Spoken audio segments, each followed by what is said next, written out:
अब मैं आपको आज के उपाय की चर्चा करूंगा। आज का उपाय, प्रयासों के बावजूद यदि रोजगार की प्राप्ति नहीं हो तो बुधवार की रात्रि में 8:15 बजे के आसपास 6 इलायची, 6 कच्ची हल्दी की गांठ, 7 तांबे वाले सिक्के भगवान श्री कृष्ण के श्री चरणों में अर्पित करें। दूसरे दिन श्री चरणों में प्रणाम करके 1 हल्दी की गांठ, 1 तांबे का सिक्का प्रसाद रूप में ले, बाकी समस्त सामग्री तालाब या बहते हुए पानी में प्रवाह कर दे। और जो गांठ आपने ली है, सिक्का आपने लिए, पीले धागे में अपनी दाहिनी भुजा में धारण कर दे। रोजगार अवश्य मिलेगा। ये अद्भुत टोटका है, करके देखिए आपको लाभ मिलेगा। नंबर 9 और बात करते हैं आज के नुस्खे। यदि पूरे शरीर या शरीर के किसी भाग में खुजली हो तो डॉक्टर के पास जाना है, जरूर जाए। और साथ साथ में अरहर की दाल को दही के साथ पीसकर 3 या 4 दिनों में उसको लगाए, पीस कर लगाए। ये खुजली के लिए अद्भुत नुस्खा है। डॉक्टर को जरूर दिखाए, क्योंकि मैं डॉक्टर विरोधी नहीं हूं। डॉक्टर को जरूर दिखाए।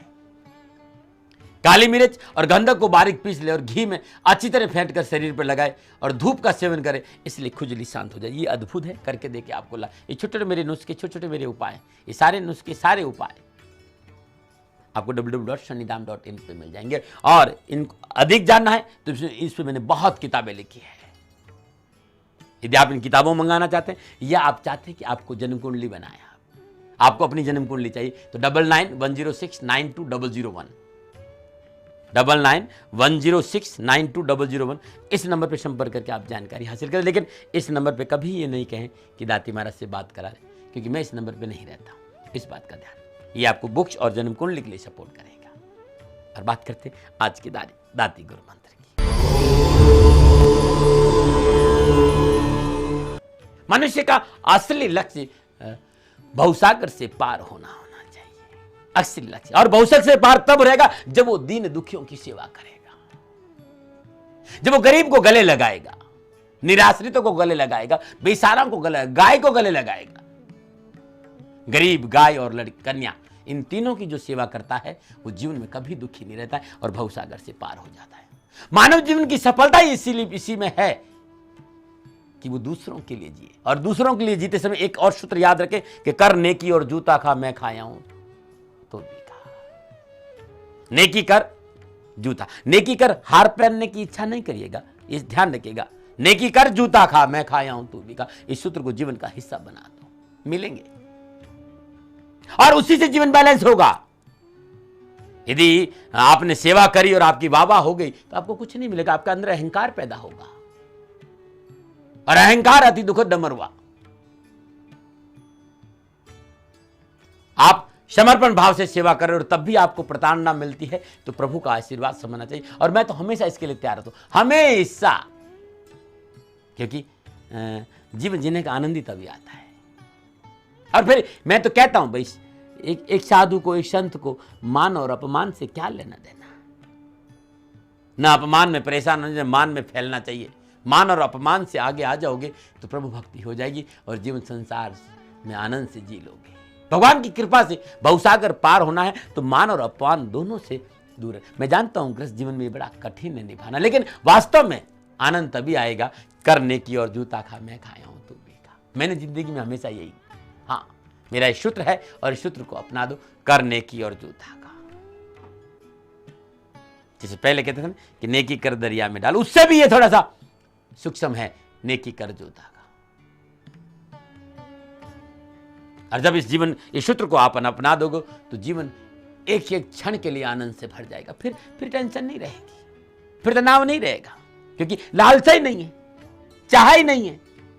और चाह गई चिंता मिटी मन बेपरवाह, चाह गई चिंता मिटी मनवा बेपरवाह। और जिसको कुसुम चाहिए वो है सांसा। यदि परमात्मा की भक्ति और सांसा का जीवन चाहते हो तो मान और अपमान दोनों से परे हो जाओ। लाभ और हानि ये जीवन के हिस्से हैं, सुख और दुख ये जीवन के हिस्से हैं। कभी आपको बहुत प्यार मिलेगा तो कभी आपको बहुत प्रताड़ना भी मिल सकती है। और हमें तो इसके लिए हमेशा तैयार रहना चाहिए। याद दिलाना चाहता हूं बेटियों के लिए, क्योंकि दाती महाराज बेटियों के लिए काम कर रहे हैं। और राजस्थान के सभी लोगों से कहना चाहता हूं इस समय कि राजस्थान के किसी भी जिले में अनाथ निराश्रित कन्या है, मुझे पढ़ाने का मौका दो, पहली से लेकर पूरा कॉलेज तक। कॉलेज में भी बीए है, बीएससी है और बीसीए है, सारी फैकल्टी मेरे पास में है। पढ़ा लिखा कर उन्हें पैरों पर खड़ा कर समाज को वापस सौंप दूंगा, शादी का खर्चा मैं दूंगा, शादी आप कर लेना अपने समाज के अनुसार। लेकिन बेटी पढ़ाओ बेटी बचाओ, ये राष्ट्र तभी संतुलित होगा।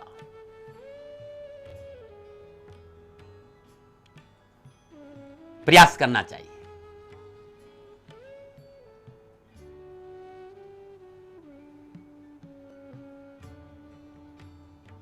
भगवान की कृपा प्राप्ति चाहते हो, ईश्वर की आशीर्वाद चाहते हो तो बेटी बचाओ और बेटी पढ़ाओ, गाय गरीब और लड़की को गले लगाओ, कन्याओं को गले लगाओ, कन्याओं को आगे बढ़ने दो। आपका कल्याण होगा, आपका जीवन खुशियों से भर जाएगा। और दाती महाराज रात दिन इस कार्य में लगे, हजारों गायें हैं, सैकड़ों बेटियां हैं मेरे पास। मैं इसलिए नहीं बता रहा हूं मुझे कुछ चाहिए, मैं तो ये कहता हूं कि यही है साधना और इस मार्ग पे चल रहा हूं, कहीं भूल हो जाए तो क्षमा करना। कोशिश बहुत करता हूं, बहुत प्रयास करता हूं कि गलती नहीं हो, लेकिन बहुत बड़ा परिवार है, 600 तो बेटियां ही हैं, उनको देखने वाले सैकड़ों लोग हैं। और जिनके साथ काम करते हैं और जब व्यवस्था देखनी पड़ती है तो कभी न कभी कोई न कोई चूक हो ही जाती है। और कहीं भूल से भी चूक हो जाए तो आपसे आशा की इतनी आकांक्षा तो रखता हूं कि आप मुझे सहयोग दें कि इस मार्ग पे चल सकूं। आपका हूं, आपका था और आपका ही रहूंगा, चाहे गलत हूं चाहे सही हूं आपका और आप मेरे, ये जीवन आपका है। नमो नारायण। बात करते हैं आज के सुझाव की। आज मंगलवार का दिन है और व्यवसायिक परेशानियों के निवारण के लिए, कैरियर संबंधी कष्टों के निवारण के लिए 12 के 12 राशियों के लिए आज के दिन प्रातःकाल नित्य कर्म से निवृत्त स्नान उपरांत हनुमान जी के श्री चरणों में ओम हम पवनंदनाय स्वाहा इस मंत्र का जाप करते 108 गुलाब के पुष्प अर्पित कर दे। कैरियर और कारोबार संबंधी परेशानियों के निवारण के लिए 108 गुलाब के पुष्प ओम हम पवनंदनाय स्वाहा इस मंत्र का जाप करते हनुमान जी की श्री चरणों में अर्पित कर दीजिए। संपूर्ण कैरियर और कारोबार संबंधी परेशानी का निवारण हो जाएगा। नमन। आज इतना ही। कल यदि आर्थिक परेशानी है तो क्या है उपाय, और मुंह में छाले पड़ गए हैं तो क्या है नुस्खा, साथ ही बुधवार का अद्भुत सुझाव क्या है और दाती गुरु मंत्र पर भी चर्चा करूंगा। नमो नारायण।